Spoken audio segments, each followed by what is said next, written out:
Bien, bonjour, bonjour à toutes et à tous.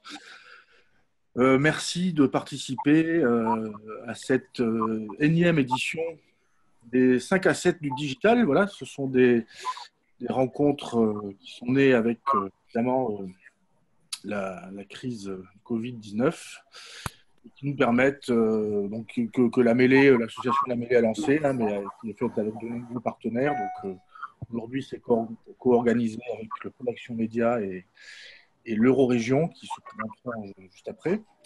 Voilà, donc ça nous a permis pendant la crise, mais du coup ça va se poursuivre, ben de pouvoir échanger sur des thématiques liées au digital, à l'innovation, à la crise et puis surtout à la reprise, hein, parce que maintenant il faut qu'on regarde devant nous, euh, voilà, et qui vont se perdurer à l'avenir. Voilà, donc si ça intéresse des entreprises, des participants, de profiter de cette émission, on va dire, n'hésitez pas à nous contacter. Alors, en deux mots, la Mêlée, c'est une association régionale, hein, qui est basée, régionale, c'est là, évidemment la région Occitanie.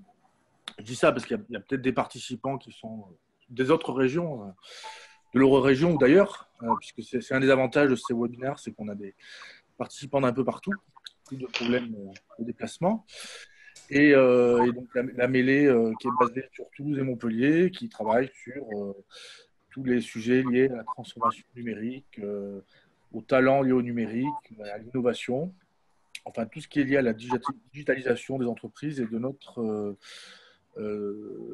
société en général, avec des sujets qui étaient déjà vraiment des sujets d'importance et d'urgence, hein. On pense à la transformation digitale avant la crise et qui le sont encore plus aujourd'hui. Voilà, il y a une urgence à la digitalisation. Voilà, je n'en dirai pas beaucoup plus, sauf que sur ces sujets de transfo digital, on est soutenu par la région Occitanie pour développer tout ceci, mais ça, on vous en parlera à un autre moment. Voilà, donc merci, bienvenue, et je passe de suite la balle à notre partenaire du Pôle Action Média. Merci Edouard. De nouveau, bonjour à tous. Donc moi, je m'appelle Flavien Noël, je suis le coordinateur du Pôle Action Média, qui est aussi une association, un cluster d'entreprises du numérique et plus spécifiquement des industries créatives et culturelles, ce qu'on appelle les ICC. On recouvre aussi une bonne partie de la région Occitanie. On a notre siège qui est au Soleil, à côté de Perpignan, où on gère une pépinière d'entreprise. Et on a aussi le regard tourné vers la Catalogne, où on a aussi des locaux et beaucoup d'actions donc, sur tout ce qui touche au transfrontalier. Donc l'international est vraiment au cœur de notre ADN. Et du coup, on a des partenaires clés comme l'Eurorégion avec Xavier Bernard-Sens qui nous a fait le plaisir d'intervenir pour présenter son fonds qu'il a créé de toutes pièces en quelques semaines pour soutenir les entreprises du territoire de l'Eurorégion, donc des Baléares, de la Catalogne et de l'Occitanie. Donc voilà, on est très content de participer et de présenter ça aux côtés de la Mêlée et de l'Eurorégion. On va leur laisser la parole très rapidement. Il y a aussi Éric Monceau qui est le chef de service, hein, si je ne dis pas de bêtises, de tout ce qui touche à l'international à la région Occitanie. On excuse donc le vice-président, M. Cross, qui n'a pas pu se libérer au dernier moment, qui voulait nous donner un petit mot aussi d'introduction.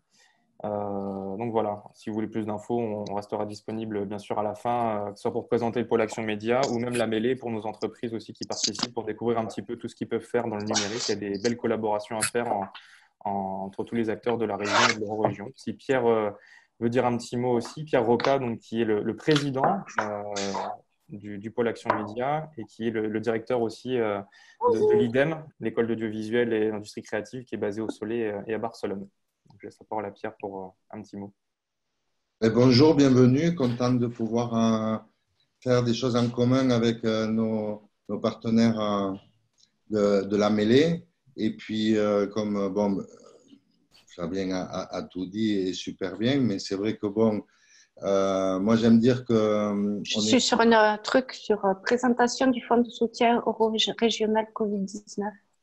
Je crois qu'il y a une option, Edouard, pour couper les micros de tout le monde d'un seul coup, il va falloir l'utiliser. Pensez à couper vos micros quand vous arrivez, s'il vous plaît. Merci. Et moi, donc, je disais que on parle beaucoup de transfrontalier ou moi j'aime plutôt parler qu'on a des actions et des activités transpyrénéennes de chaque côté des Pyrénées, qu'on a bien vu d'un côté négatif que beaucoup de choses se moquent des frontières, hein, des langues, de la culture, hein, qu'il y a beaucoup de choses qui peuvent être en commun. Là, on a partagé un virus, j'espère on va savoir partager d'autres choses, ça veut dire partager nos passions, on va pouvoir partager nos points de vue, on va pouvoir partager plein d'autres choses que nos petits microbes. Et c'est pour ça que j'ai trouvé très, très intéressant déjà la démarche de l'Eurorégion dans ce sens et on voulait aussi l'appuyer et donner cette info à tous nos adhérents, aux adhérents aussi de la mêlée, mais aussi à toute personne qui a envie justement de jouer après et pendant encore et après notre mésaventure, justement la force de pouvoir faire des choses de chaque côté de ces Pyrénées et même de l'autre un peu et traverser la Méditerranée pour aller voir nos amis des Baléares. Donc, merci d'être tous là. Et puis, moi aussi, je suis très intéressé parce que je vais sûrement essayer de solliciter aussi quelques pesettes pour faire des choses nouvelles grâce à l'Eurorégion. Merci à tous. À très vite.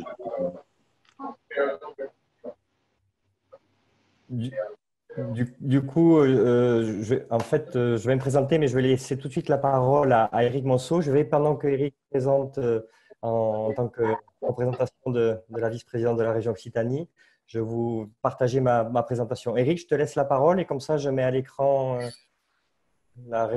l'Eurorégion et après, je prendrai le relais après toi. Je te laisse la parole, Éric. Vous m'entendez, donc je vais faire très court. Effectivement, il faut excuser Guillaume Cross qui est aujourd'hui. Vous avez dit beaucoup de choses déjà, donc je vais faire plus vite.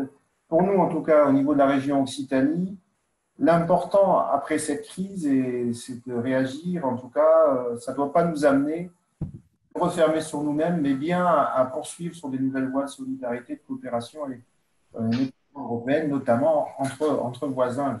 Effectivement, c'est important. Et on sait que beaucoup d'acteurs de part et d'autre des Pyrénées,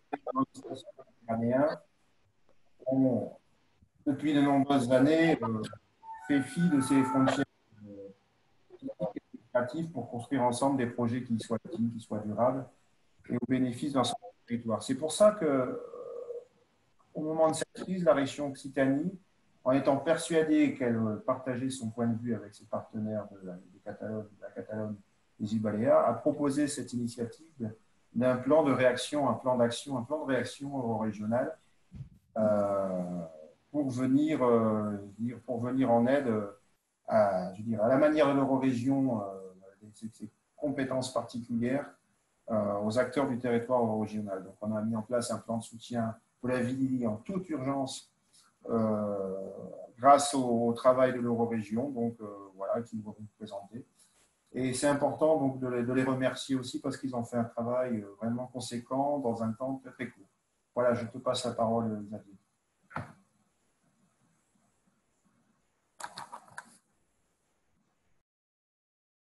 Merci Eric. Je prends le relais. Donc, début mai, donc, en plein milieu de la crise, nous avons réuni toutes les commissions d'Eurorégion. Je vais vous présenter rapidement comment, pour ceux qui ne nous connaissent pas, hein, comment est organisée l'Eurorégion et en quoi se font et à qui se font, puisque j'ai vu les personnes qui étaient déjà connectées, voulaient savoir donc, quel type de profils d'acteurs économiques et sociaux de la région Occitanie peuvent prétendre ce fonds. Rapidement, mais là, je ne passe pas dessus, c'était vous dire que les 3 régions ont souffert, mais de manière très inégale, de ce fameux virus, hein, comme l'a dit très bien Pierre, et je tenais à remercier à la fois la mêlée et à la fois le cluster Pôle Média qui nous a toujours sollicité et avec qui on a toujours des très bonnes relations, notamment pour mener des actions avec nos amis du Sud. Et pas qu'au-delà des Pyrénées, mais aussi avec les Baléares. Et je pense que vraiment, nous sommes tournés vers la Méditerranée. Juste pour vous dire que cette crise donc, a mis sous le jour la nécessité de coopération et de solidarité entre les territoires. Rapidement, l'Eurorégion, je fais simple, mais vous nous connaissez pour la majorité d'entre vous. C'est quand même l'eurorégion la plus importante en termes de population et de richesse d'Europe. Et c'est une des plus anciennes. Ce n'est pas la plus ancienne, mais c'est une des plus anciennes. Et depuis 3 ans, le siège, c'est pour ça aussi qu'on a de très bonnes relations avec Flavien et Pierre. Nous sommes à Perpignan, au centre du monde. Nous avons donc plusieurs thématiques sectorielles sur lesquelles l'Eurorégion travaille. Et juste un dernier mot sur l'Eurorégion, nous avons des présidences tournantes. C'est les Baléares qui ont la présidence. Nous avons présenté le fonds la semaine dernière à nos amis catalans. Nous l'avons fait aussi en français. Et donc, c'est la région Occitanie qui, à la fin de l'année, prendra la présidence de de l'Eurorégion. Voilà pour la gouvernance. Le fonds, c'est ce qui vous intéresse aujourd'hui. Le fonds est, je dirais, divisé en 5 grandes thématiques et 6 objectifs spécifiques, qui sont les 5 thématiques cœur de métier de l'Eurorégion. L'Eurorégion intervient sur beaucoup de domaines, mais pas sur tous les domaines. Principalement les domaines de compétences des régions, de nos membres. Donc, ce fonds de 700 000 €, je vais vous le décliner, est divisé donc par 5 thématiques. Le premier, pour un montant de 200 000 € sur l'innovation. Et l'objectif de ce fonds, ça sera d'aider des projets de coopération. Retenez bien ça. Il faut absolument que dans vos projets, je réponds déjà, j'anticipe les questions, il faut que vous soyez au minimum 2 membres, idéalement 3, d'un de chaque territoire. Exceptionnellement 2 si votre projet va au-delà de la purement relation bilatérale, mais qui peut impacter un 3e membre. Et pour ce qui est de l'innovation, on a ciblé un secteur, puisque vous savez que dans la crise coronavirus, plusieurs secteurs industriels ont été touchés. Le tourisme, la culture, on verra qu'on va aider aussi la culture. Mais sur l'innovation, nous avons décidé d'orienter vers le secteur agroalimentaire, toute forme d'innovation qui peuvent être appliquées à atteindre l'objectif, en tout cas améliorer notamment les productions de circuits courts, les distributions, donc toutes les innovations et les partenariats entre entreprises innovantes de toute forme. On a parlé tout à l'heure de digitalisation, mais ça peut être aussi de production même, qui peuvent être adaptés à ce secteur-là. Donc 200 000 €, de 2 à 3 projets aidés. Donc vous voyez, vous faites le calcul, des projets entre 40 et 70 000 € maximum, si on n'en retenait que 2, 100 000 € pourraient être aidés. Je rentrerai dans le détail tout à l'heure. Sur l'enseignement supérieur, je ne sais pas s'il y a des universitaires parmi vous, mais en tout cas, on a vécu la difficulté pour nos étudiants des 2 côtés de la frontière et entre nos 3 territoires de la mobilité. Certains étudiants Erasmus ont été bloqués, n'ont pas pu continuer les cours. D'autres étudiants occitans n'ont pas pu suivre les cours par faute soit de moyens ou d'organisation. Donc, ça a été mis en œuvre, chaque région a mis en œuvre des plans de soutien aux universités. Donc, éventuellement, nos collègues occitans pourront détailler.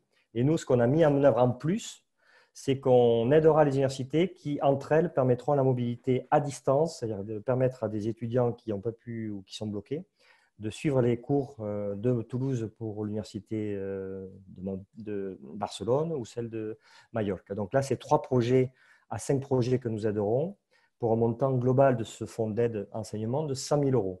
Donc, c'est principalement dédié aux universités ou, et là, je sais que parmi vous, il y a des centres que ça peut intéresser, des établissements d'enseignement publics ou privés, d'accord, mais supérieurs. Donc, en général, tout ce qui est digitalisation de la formation rentre là-dedans et il faut que vous soyez au moins 2, idéalement 3. Mais vous pouvez prétendre au fond si vous n'êtes que 2. Sur le tourisme, je vous laisserai bien entendu toutes les questions à la fin. Sur le tourisme, notre grand secteur touché, donc 2 grands axes. Un premier axe, on aimerait identifier 3 projets pilotes et aider à 20 000 € chaque projet pilote qui pourraient être des projets pour montrer comment nos acteurs du tourisme, donc s'il y en a aujourd'hui à l'écoute, ont pu trouver des solutions pour pallier les problématiques sanitaires, les problématiques de nouvelles formes de tourisme. Voilà, donc en gros, on aura la volonté d'identifier ces trois sites ou ces 3 coopérations qu'on aimerait mettre en avant et on aimerait aussi communiquer, les aider en dehors de l'appui financier, de faire connaître ces acteurs touristiques innovants en Occitanie pour vous, mais aussi nos amis catalans et baléares. Et en parallèle, on aimerait, donc s'il y a des experts parmi vous dans le domaine sociologique, économie, tourisme, on aimerait créer un pool d'experts pour l'Eurorégion. Pareil, là aussi, qu'on aiderait pour réfléchir sur le tourisme du futur. Il y en a beaucoup qui le font, mais en tout cas, à l'échelle de nos 3 régions, ça ne s'est jamais fait puisque le tourisme est un secteur très concurrentiel et nos 3 gouvernements sont prêts à travailler ensemble pour, en tout cas, avoir une stratégie partagée et être visible au niveau européen. Quatrième grand axe, je vais essayer d'aller vite, l'environnement et le changement climatique. Très rapidement, là, on fait très ciblé. Donc, j'ai oublié de le dire, tourisme, c'est 20 000 € par projet identifié et 40 000 € pour aider les experts à établir cette stratégie à long terme. Et ensuite, sur l'environnement, 2 projets. On va aider un projet ou 2, mais a priori 1, pour 70 000 €. On a donc sur l'économie sociale et solidaire, sur l'insertion sociale et le recyclage notamment du textile, puisque ça fait partie des secteurs que l'on a vus qui ont eu beaucoup de difficultés. On pense notamment aux associations d'économie sociale et solidaire qui ont souffert beaucoup pendant cette période de coronavirus. Donc, on aimerait les aider. Et enfin, là aussi, une étude prospective. On aimerait solliciter des experts ou des centres de recherche ou des centres universitaires pour nous aider à identifier les impacts et les vulnérabilités de nos territoires et de nos politiques publiques vis-à-vis de crises sanitaires comme celle-ci. Et enfin, et non le moindre, la culture qui reste le pilier historique de l'Eurorégion. 200 000 €, chose unique. Il faut savoir que l'Eurorégion, 700 000 €, ça vous paraît peu. Notre budget est de 1 million d'euros. On a donc réorienté 70% de notre budget exclusivement pour les acteurs du territoire, chose qui est un effort énorme pour nous. Et sur la culture, 200 000 €. Donc, il faut absolument que ce soit donc, des projets minimum de 2 partenaires, idéalement de 3. On va valoriser, bien entendu, les contenus artistiques qui peuvent être digitalisés, bien entendu, mais pas que. On va aider plus les acteurs ou les structures plutôt jeunes qui ont du mal à démarrer, mais pas que. Et l'aide maximum est de 20 000 €. Et pour toutes ces aides, c'est maximum 80% du financement du projet. Sachant que les 20% restants, vous pouvez le valoriser en temps passé. Donc, pas besoin de mettre du cofinancement. Là, je ne rentre pas dans le détail, mais dans l'innovation, ce qu'on recherche, c'est vraiment donc, une valeur ajoutée en termes de coopération dans votre chaîne de valeur, que ce soit au niveau de la production ou de la distribution. On reste très, très ouvert. Ça peut être des clusters, ça peut être des entreprises, ça peut être des associations.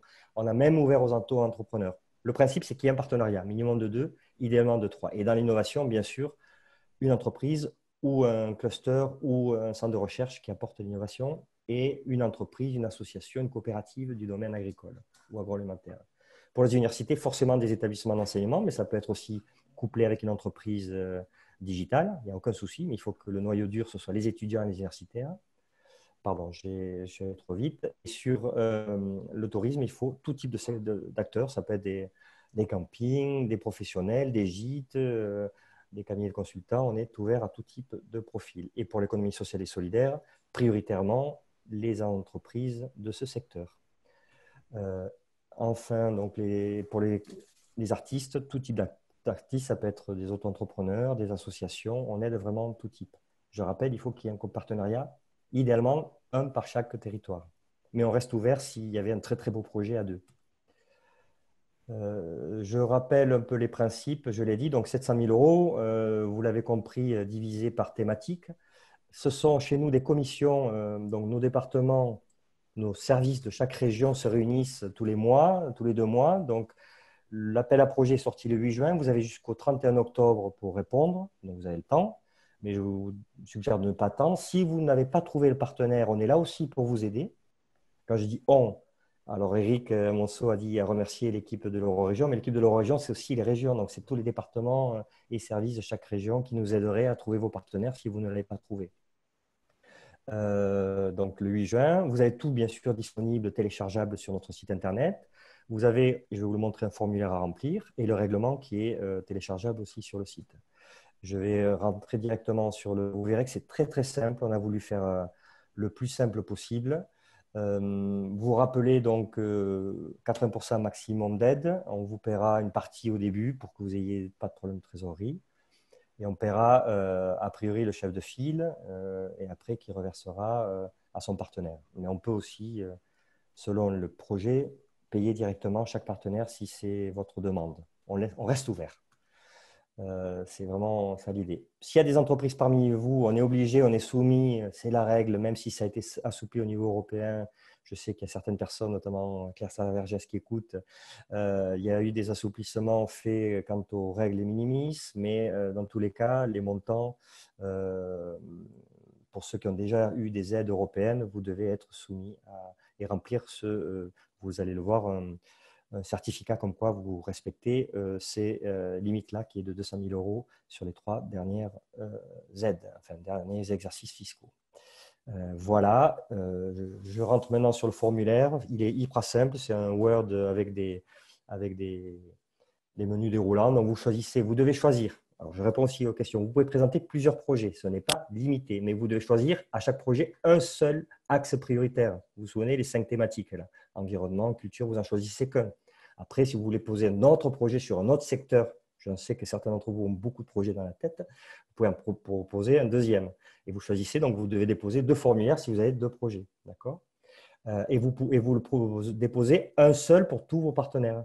Le chef de file, celui qui est le leader, dépose le dossier. Donc, vous choisissez la thématique. Ensuite, vous choisissez si c'est l'innovation, si vous êtes ciblé plutôt sur les projets innovants ou plutôt sur les réseaux. Et ensuite, pour les universités, par exemple, vous nous dites si vous êtes plutôt sur l'inclusion sociale ou si vous êtes sur la résilience et les outils de formation à distance.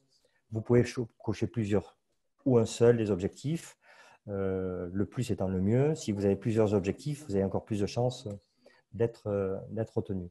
Là, vous répondez sur qui vous êtes, votre forme juridique. Rien de nouveau là-dessus, je ne rentre pas. Il faut juste que vous soyez créé et si vous êtes un auto-entrepreneur, que vous soyez déclaré. Et là, vous devez présenter vos partenaires et le titre de l'action ainsi que le contenu.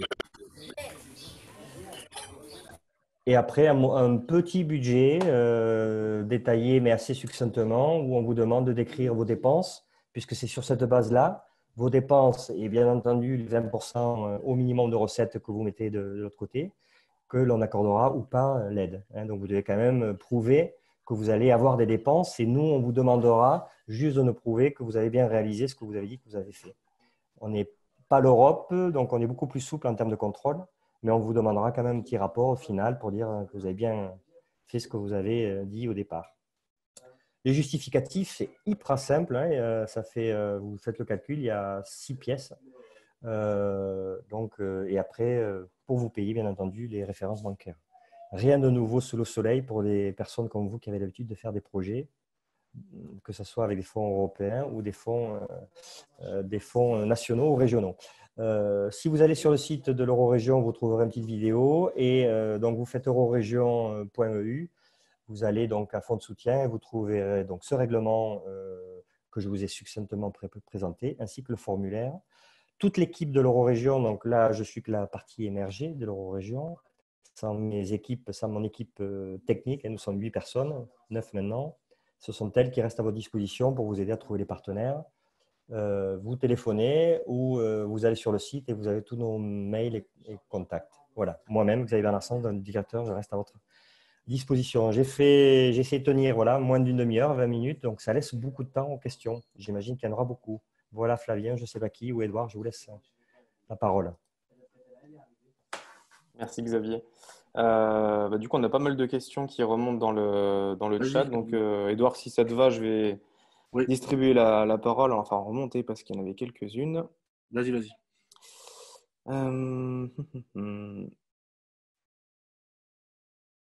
Alors, la première question qu'on avait, c'était Claire Sarda-Vergès, je crois. Donc, si elle veut bien ouvrir son micro et poser sa question, si elle nous entend. Oui, alors du coup, comme j'ai réagi, j'en ai fait 2, mais elles sont liées sur la thématique, notamment en environnement. On voit que, il y aura peu de projets retenus et qu'ils sont plus ou moins déjà préfléchés. Moi, la question que je me posais, c'est que peut-être on est plusieurs porteurs de projets potentiels sur une thématique commune. Est-ce qu'en amont du dépôt, est-ce que, j'allais dire, on peut envisager des rapprochements entre porteurs de projets pour aller, plutôt qu'on se mette en position de concurrence sur des gros projets, que chacun puisse apporter une pierre à l'édifice, parce que les thématiques dont tu as parlé, Xavier, sur l'environnement sont très fortement en lien avec les objectifs du Pacte vert pour l'Europe. Moi, il y avait l'idée de dire comment décliner le Pacte vert pour l'Europe sur l'Eurorégion par des actions concrètes, etc. et quelles actions mettre en œuvre. pourquoi pas faire des liens entre porteurs de projets pour qu'on aille sur une ou deux propositions partagées et où un maximum d'acteurs puissent intervenir, quoi. Oui, d'abord, tout à fait d'accord, hein, il faut rappeler qu'on n'a pas beaucoup de sous. Donc, il faut, plus on se met ensemble, mieux c'est. Une autre chose, c'est que le pacte vert, pour nous, n'est pas exclusivement dans la priorité environnement. Attention. Oui. Dans l'innovation agroalimentaire et l'agriculture, tu l'as aussi. Mm. Puisqu'on est sur les circuits courts, on est sur Oui. l'autosuffisance Oui. alimentaire. On l'a aussi sur l'enseignement supérieur, puisque dans le pacte vert, il y a aussi l'accès, l'inclusion aux personnes et aux nouvelles formations liées aux enjeux. Donc, si tu as une formation, je dis une chose, hein, sur les nouvelles technologies, sur les énergies vertes, et en plus tu le fais digitaliser, ben, tu réponds aux deux objectifs. Donc, la culture peut très bien y rentrer si dans la thématique culture, c'est la sensibilisation aux problématiques de changement climatique, par exemple. Donc, attention de ne pas se fermer à l'environnement quand on parle du pacte vert. Et nous, nos objectifs sont assez larges. On y met tout. Hein. Non, mais c'est vrai que le problème, c'est qu'en effet, savoir quelle est l'entrée, quand on a une problématique justement transversale, parce qu'on est en train de réfléchir à des outils interactifs justement, pédagogiques et ludiques aussi, quoi, de sensibilisation sur ça. Donc, c'est… Voilà. Bon, après, j'allais dire peut-être que cette discussion permettra de se rapprocher d'autres opérateurs qui avaient des idées dans le même sens, et puis on peut réfléchir ensemble à quelque chose. Je vais voir avec mes collègues Europe Direct aussi de Gironde, Tarragone et les Baléares. Ok, merci. Je coupe mon micro. Merci. Voilà, recouper les micros juste après. C'est mieux pour qu'on s'entende. On avait une question ensuite de Christina Theodoraki, si je prononce bien son nom, si elle nous entend, concernant les projets d'enseignement et de recherche. Bonjour à tous. Donc, effectivement, ma question, c'était, j'ai bien entendu qu'il avait en collaboration à trouver à déposer au moins 2 personnes. Donc, je me pose la question, est-ce qu'il s'agit des personnes ou d'institutions? Donc, qu'est-ce que vous conseillez? Et aussi, effectivement, est-ce qu'il s'agit de formes d'enseignement ou aussi des recherches? Par exemple, est-ce que les fonds pourraient être aussi liés à des projets scientifiques? Et est-ce que c'est aussi lié à la digitalisation ou encore la culture entrepreneuriale en période de crise? Comment on peut maintenir l'activité ou avoir un projet scientifique, un doctorant? Est-ce que la nature de ces fonds pourrait donner suite à ceci? Donc, merci Christine pour la question. Donc, le fonds plus dédié donc à je dirais à la formation ou à la mobilité des étudiants et chercheurs et professorat. Donc, c'est ouvert aux 3 publics. Bien entendu, il faut que ça soit soutenu par des institutions. Donc, je fais simple, un professeur seul ou un chercheur seul ne pourra pas y prétendre. Il faudra qu'il soit soutenu par un centre de recherche, par son propre département. Mais bien entendu, ça peut être soit de la mobilité de chercheurs, soit des formations qui répondent à des enjeux liés à la crise et qui permettent de faire face à la mobilité ou aux problématiques de mobilité. Donc, oui, ça rentre. Il faut que vous soyez au minimum 2 entités de chaque côté des Pyrénées, comme disait Pierre, ou avec nos amis des îles. Voilà. Mais vous pouvez très bien être un centre de recherche d'un côté et une université de l'autre, ou 2 écoles, ou une entreprise et une école, mais il faut qu'il y ait derrière une formation à distance potentielle.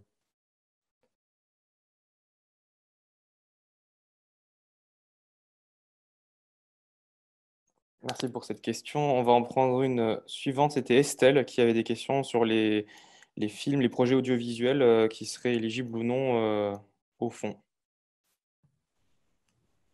Oui, bonjour. Oui, effectivement, tout est, tout est dit. Ouais, j'ai eu plusieurs demandes de producteurs ou de réalisateurs, effectivement, qui portaient des projets documentaires. Alors, je ne sais pas dans quelle mesure il y avait des partenaires sur les 3 territoires ou pas, mais voilà, est-ce que dans l'absolu, les porteurs de projets de films peuvent être éligibles? Oui, sur la culture, tout type de support, tout type de culture, on est vraiment culture immatérielle, matérielle, théâtre, art vivant, audiovisuel, cinéma, tout est soutenable, donc il n'y a aucun problème. La seule, comme le disait clair. On a peu de fonds, mais pour nous, c'est beaucoup. On n'a jamais eu autant sur la culture. 200 000 euros, c'est 20 000 euros maximum par projet. Donc, il faut que ce soit des projets assez modestes. Minimum 2. Idéalement, si vous avez le troisième, c'est mieux. Parce que je sais que sur le monde de l'audiovisuel, tout de suite, les montants… donc, on est plutôt sur des prototypes que sur la diffusion. On est vraiment sur des partenariats d'échange de mobilité ou de montage en commun. Mais voilà, avec 20 000 euros, vous ne pouvez pas aller non plus très loin. En revanche, tout est, voilà, c'est très, très ouvert. Hein. Tout type de partenariat est possible. Ok, merci. Alors ensuite, on avait une question du pôle Derby, donc le pôle de compétitivité sur les énergies renouvelables. Oui, bonjour. S'ils veulent bien prendre la parole. Oui, c'est moi. Bonjour. Oui, en fait, je me posais la question sur le financement, vous l'avez sans doute dit, j'ai zappé le point, sur le financement maximal d'un projet qui soit lié à la thématique environnement et changement climatique. Est-ce que les PME sont éligibles et de quelle manière est-ce qu'un projet sur les énergies renouvelables pourrait s'insérer dans cette thématique? Parce que c'est vrai qu'on a l'impression que c'est très préfléché et on a du mal à peut-être établir un lien entre les activités de nos adhérents, éventuellement un projet sur la réutilisation des déchets des fins de production énergétique, mais est-ce que c'est un peu plus ouvert que ça? Alors, je vais répondre en deux temps. En fait, l'Eurorégion, en dehors du fonds Covid, a d'autres actions. Et je pense qu'on a un partenariat, on a un groupe de travail qui s'appelle Énergie et avec lequel on travaille avec vous, où on est en train de travailler, et j'espère qu'on pourra ouvrir sur les questions d'énergie renouvelable, mais pas forcément. Je veux dire qu'on n'a pas décidé, vu les moyens que l'on avait et vu l'organisation interne de l'Eurorégion, sur l'environnement, si vous voulez, l'énergie n'a pas été abordée. Pourquoi? Parce que le fonctionnement de l'Eurorégion veut que les financements que nous avons viennent des départements respectifs de chaque région. Et nous sommes en train de créer, avec votre aide et les partenariats des clusters de l'énergie, ce groupe-là. Donc, il y aura des aides, mais plutôt sur 2021, sur proprement parler l'énergie, avec les agences énergie des 3 régions, qui sont parmi les plus puissantes. Donc là, on est en train d'y travailler. Mais malheureusement, sur ce fonds-là, on n'a pas fléché l'énergie. En revanche, on peut très bien, mais c'est vraiment très, très limité sur l'innovation. S'il y a de l'innovation, par exemple, sur le premier pilier, qui est l'innovation agroalimentaire, si vous arrivez avec vos adhérents à apporter une innovation qui permet de gagner de l'énergie ou d'avoir une production plus saine, là, ça pourrait y rentrer, tout à fait.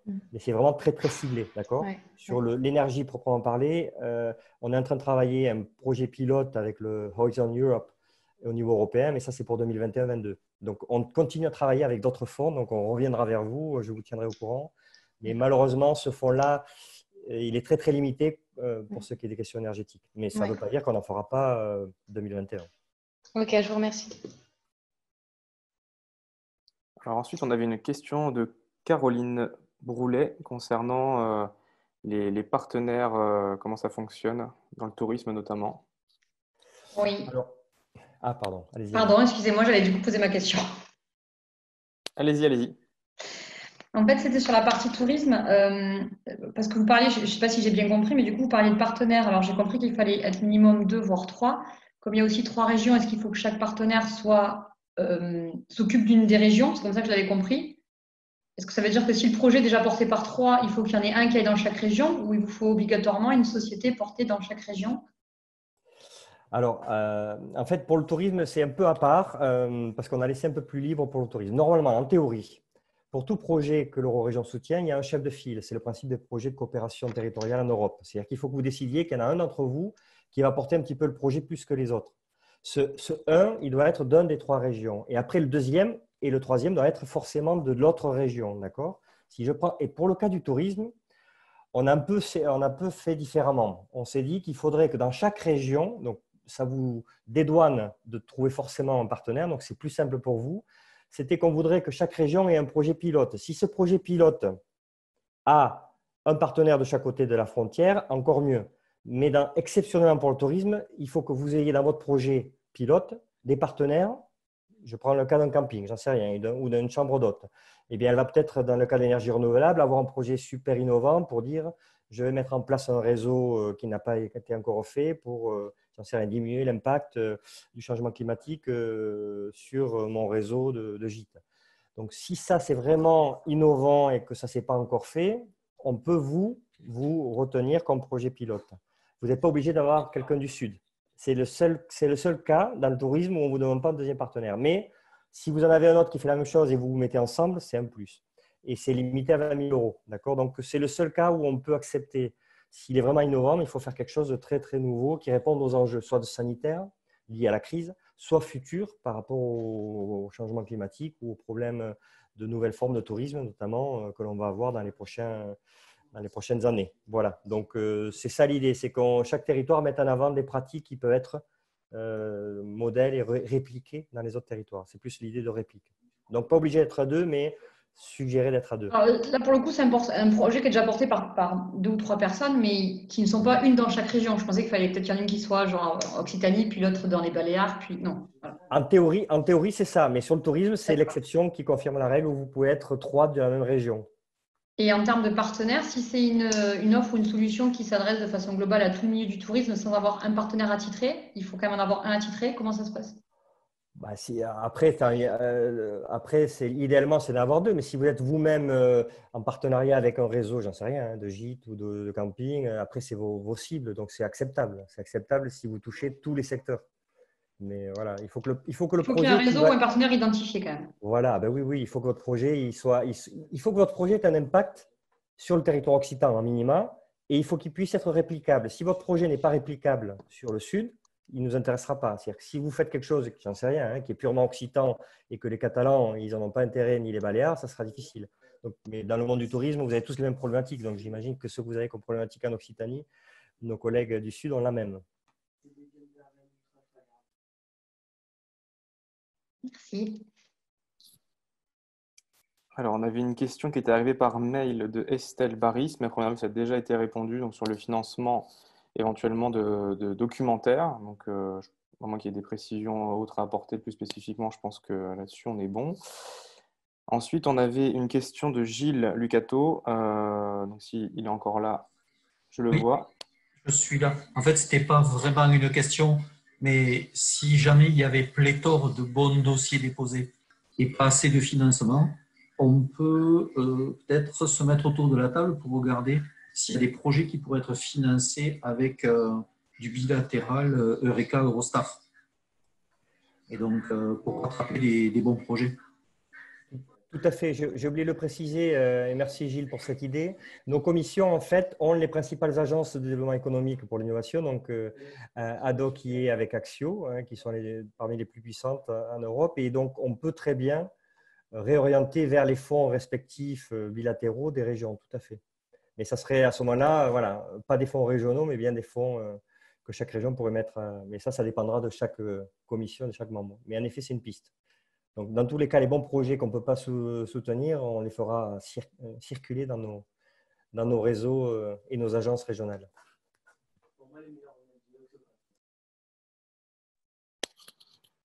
Alors, est-ce qu'on a d'autres questions? Je n'en vois plus sur le chat. Il y a Edouard qui vous rappelle que vous pouviez laisser vos coordonnées pour avoir éventuellement la présentation PowerPoint ou poser d'autres questions par la suite, échanger plus en profondeur. On l'enverra nous aussi de notre côté à tout le monde, la présentation, Xavier. Je pense qu'il n'y a pas de souci de la faire circuler. Il y a aussi le règlement du fonds qui est beaucoup plus détaillé, bien sûr, que la présentation. Donc là, vous aurez vraiment tous les éléments. Ça, c'est sur le site de l'Eurorégion. Voilà, s'il y a des dernières questions, n'hésitez pas à vous manifester. Sinon, Xavier, si tu veux peut-être dire un dernier mot, approfondir certains points que tu as évoqués, vas-y. Non, dire que voilà, vous avez du temps, mais à la fois ne traînez pas trop pour au moins nous contacter si vous recherchez, comme l'a dit Claire, des partenaires. Plus vous nous contactez tôt, plus ça nous permet aussi d'identifier les projets que vous avez et de faire les liens pour qu'il y ait des synergies entre les projets. Parce que 700 000 euros, c'est à la fois beaucoup et pas beaucoup. Donc, autant voilà, il y a certains secteurs où, vous l'avez très bien vu, très fléchés, où on a peu de moyens. Sur la culture, on parle d'une vingtaine, entre 10 et 20 projets. Ce n'est pas non plus beaucoup. Mais voilà, donc la concurrence risque d'être dure. Donc, autant que votre partenariat au départ soit bon et qu'il y ait vraiment voilà, une valeur ajoutée. Et là, on est là pour vous aider aussi à trouver le partenaire si on a un peu le temps. Mais il faut lancer ça avant l'été pour pouvoir avoir le temps en septembre de finaliser le projet. Alors, j'ai peut-être une question de mon côté, du coup, en attendant s'il y en a d'autres. Je ne sais pas si c'est quelque chose qui avait été bien évoqué sur la question des fonds propres. Souvent, les subventions sont limitées à hauteur des fonds propres pour toutes les subventions qu'on peut avoir, BPI, région, etc. Donc là, dans le cadre de ces projets-là, comment on calcule tout ça, surtout si on a différents partenaires? Alors, l'Eurorégion, les élus de l'Eurorégion ont décidé de faire large, c'est-à-dire que vous pouvez cofinancer avec des fonds publics. C'est-à-dire que nous, on n'ira pas au-delà de 80%, mais vos 20%, ça peut être aussi des fonds européens, des fonds, voilà. On accepte, alors bien entendu, il y a des règles européennes. Si vous êtes déjà financé par un fonds européen, que vous êtes une entreprise, vous ne pouvez pas aller à 100%. Mais il y a certains partenaires comme les universités, comme la culture, ils peuvent aller à 100% sans problème. C'est moins vrai pour les entreprises. Donc pour nous, ce n'est pas un problème. C'est plus les règles qui s'imposent à vous, les règles des fonds d'État et des fonds européens. L'Eurorégion est ouverte à votre cofinancement, peut être propre, peut être région, État, Europe ou autre, ou privé. Et vous pouvez arriver à 100%. On a une question de Anna Sani qui est arrivée en attendant, si elle veut bien la poser oralement.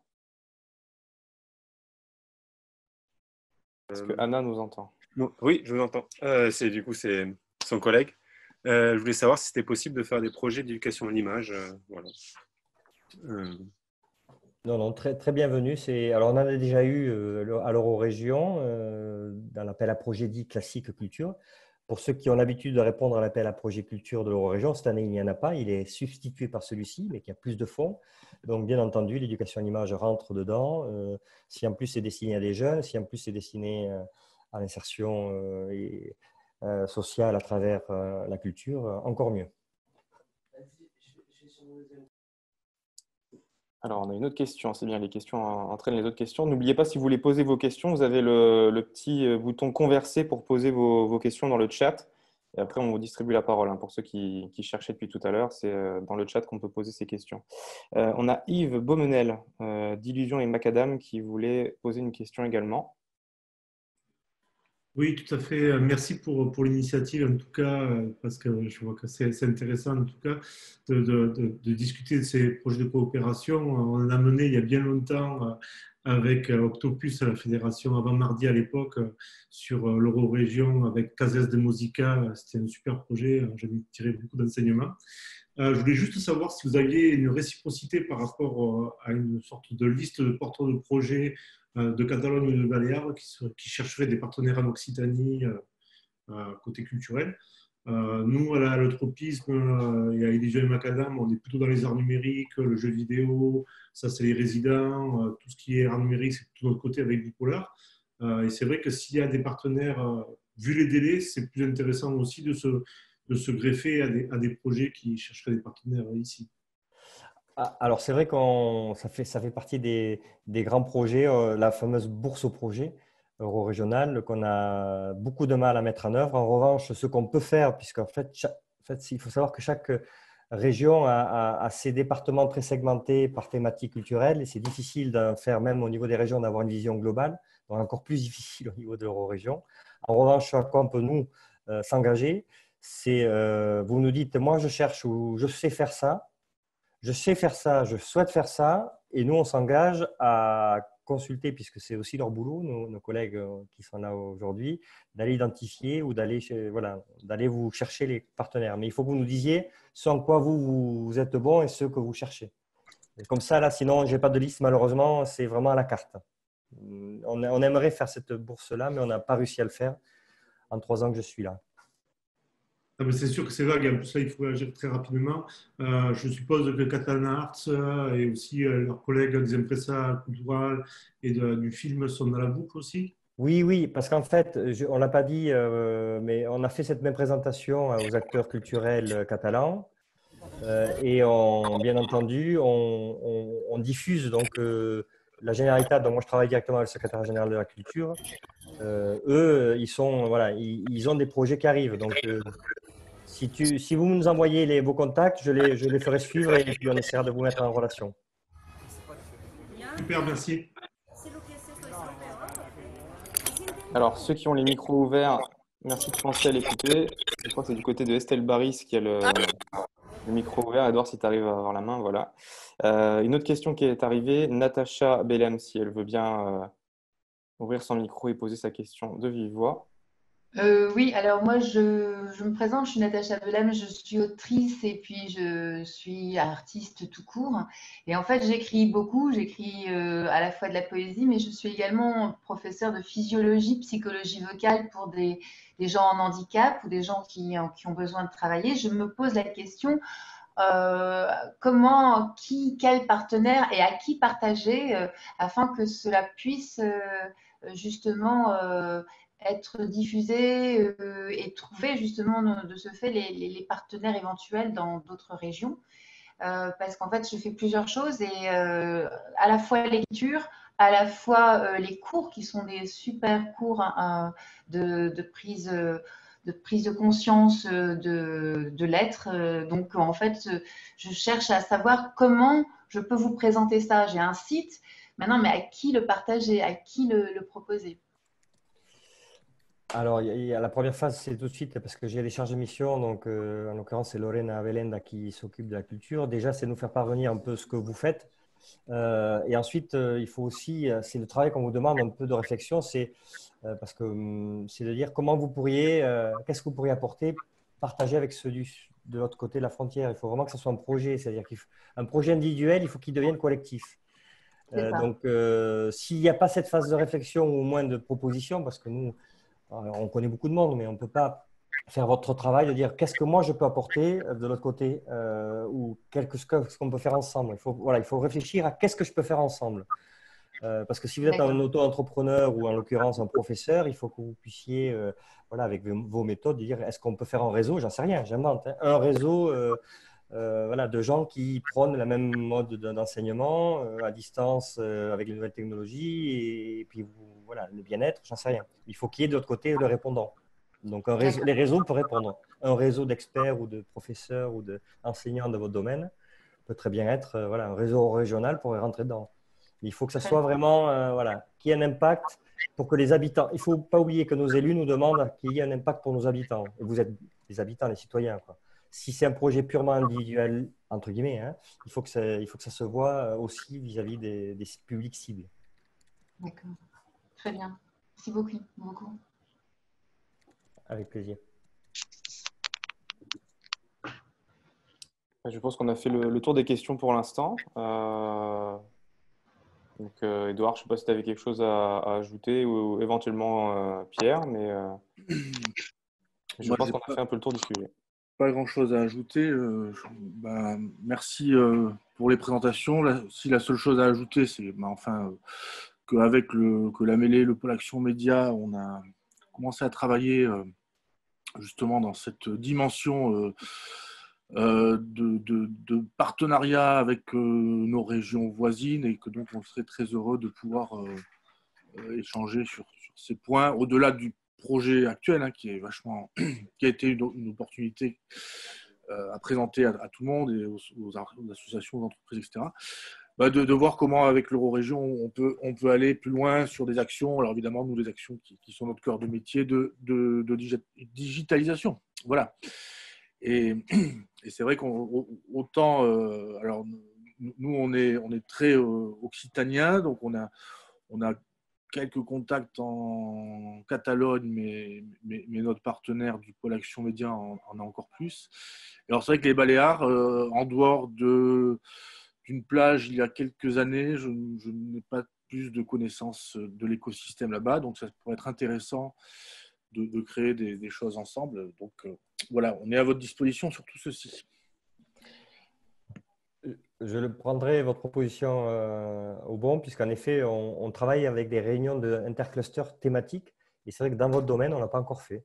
On le fait sur l'énergie, puisque tout à l'heure, on en a parlé. On le fait sur l'eau.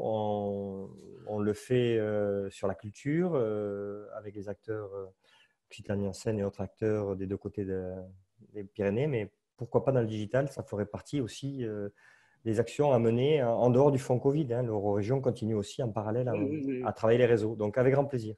On espère qu'il y aura une vie après le Covid. Voilà. Oui. Merci. Pour rester dans la même veine internationale, du coup, je fais une petite annonce à tout le monde. On organise un prochain webinaire aussi de notre côté sur l'installation de business et d'entreprises en Espagne, en partenariat donc avec le cabinet d'avocats Bachache et Clémenceau. Je vois qu'Audrey Clémenceau est parmi nous aussi pour écouter. Et aussi avec la French Tech Barcelone, donc, qui est un de nos partenaires fidèles depuis de nombreuses années. Donc, vous serez les bienvenus pour découvrir un petit peu les subtilités du monde de l'entreprise sur les aspects juridiques et autres. Début juillet, vous pourrez avoir les informations sur nos mailings, sites internet, réseaux sociaux et autres. Vous êtes les bienvenus. Voilà. Puis Pierre veut dire un petit mot aussi. Après, on va vous libérer pour cette fin de soirée. Oui, voilà, moi j'étais. Bonsoir à tous, merci beaucoup Xavier pour la présentation claire, la dynamique, et puis pour la possibilité de lancer aussi ce fonds qui souvent. Moi, je pense que le fonds va permettre surtout des collaborations pour que ça puisse continuer après. C'est plutôt d'allumer la mèche. Et donc, voilà. Et moi, je pense, étant donné que déjà je suis un produit euro-régional, moi, je suis convaincu qu'il faut qu'on fonctionne dans ce sens. Et j'ai plein d'idées, plein de projets que je vais déposer. Je vais contacter aussi d'autres personnes qui ont parlé. Parce que, il faut, et même si on n'a pas le fonds, eh ben, on pourrait quand même monter les projets et mieux se connaître. Voilà. Bonne soirée à tous. Merci, bonne soirée.